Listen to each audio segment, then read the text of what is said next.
Hello, everyone. This is Quentin, And Anna. and this is the Q&A Q&A podcast. Join us today as we sit down with our special guest, Kieran Davis, who is an entrepreneur, innovator, and a business advisor at the Youngstown Business Incubator.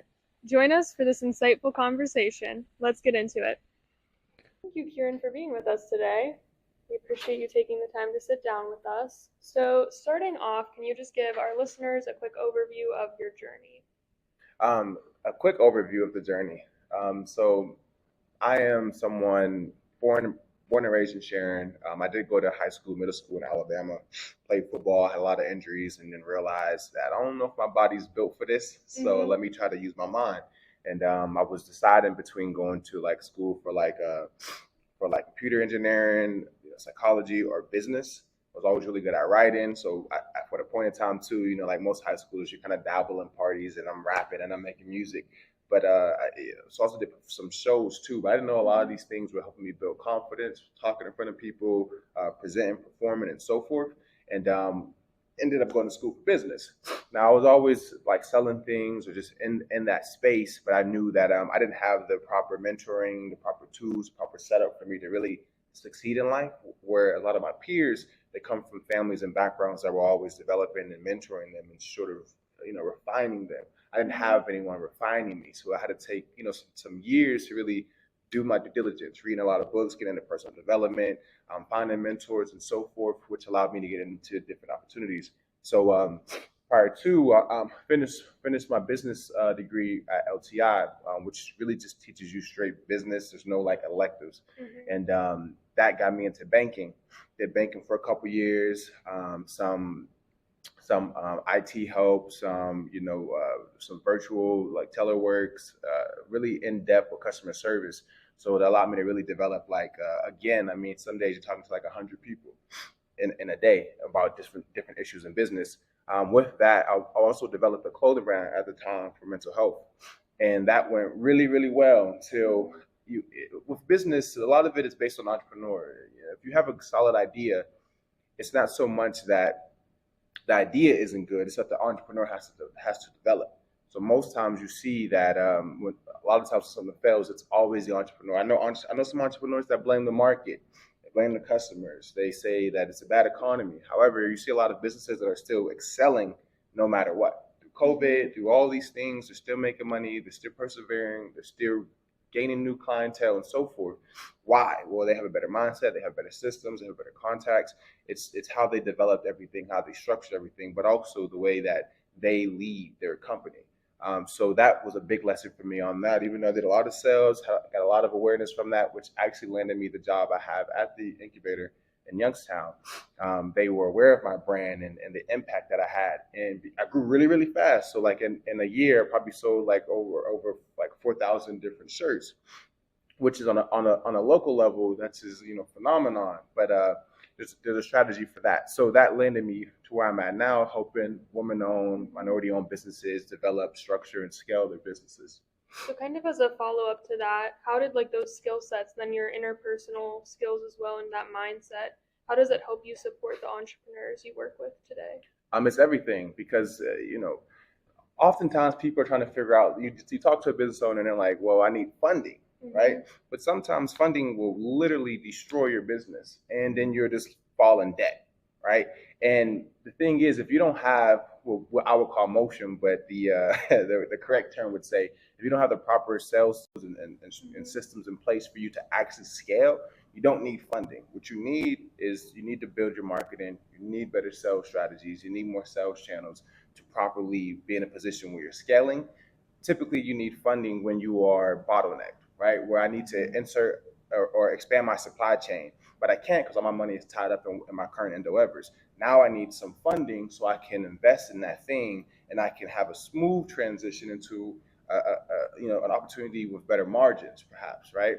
But the mindset of it is literally everything, because if not, you will be focused on the wrong things. You'll be blaming the wrong things, and that's just not how you develop and grow a business. Yeah, for sure. Working with an incubator, I'm assuming you work with startups, you work with larger organizations. What's the main difference between those? Technically, they say someone between ideation and year 3 is what someone would consider a startup. And after that, is someone who's been in business, and you're no longer considered a startup. I would also almost say a certain amount of revenue amount as well. But within the way that they operate, oftentimes you see a startup, they're still dealing with a lot of fear, still a lot of mindset issues.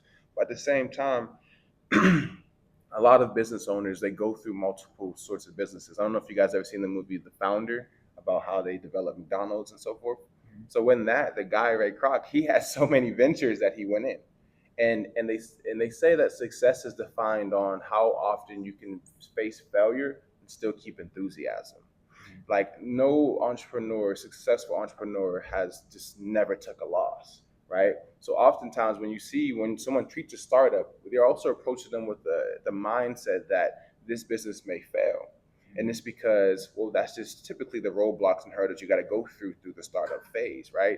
But as an entrepreneur, the mindset is really on what skills am I developing through this venture that I can take with me to the next one, and so forth and so forth. So you're still gaining experience, you're still gaining knowledge, you're still building relationships, you're building connections, to the point where if you fail fast, right, based on when I say someone who's actually succeeding and you fail because of just happenstance, COVID, supply chains, different things like that, your business will still precede you to where people will remember that and always recognize the success that you did have.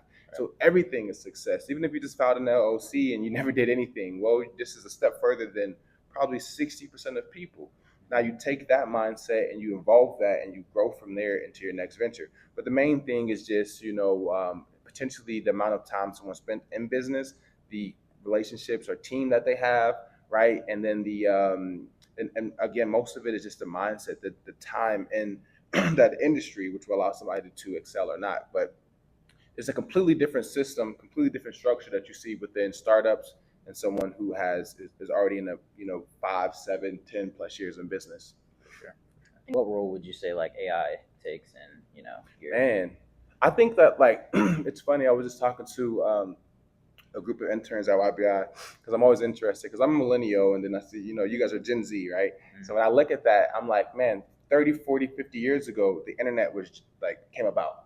And I'm 1,000% sure that there were people our age that was like, oh, this is nothing. It's going to be here and gone. Like the internet is messing up people's jobs. It's dumb, right? And it's like, man, meanwhile, you got Bill Gates, Steve Jobs, all these people that are using this tech to build Fortune 500 companies, to build generational wealth, to literally change the scope of how things are operated.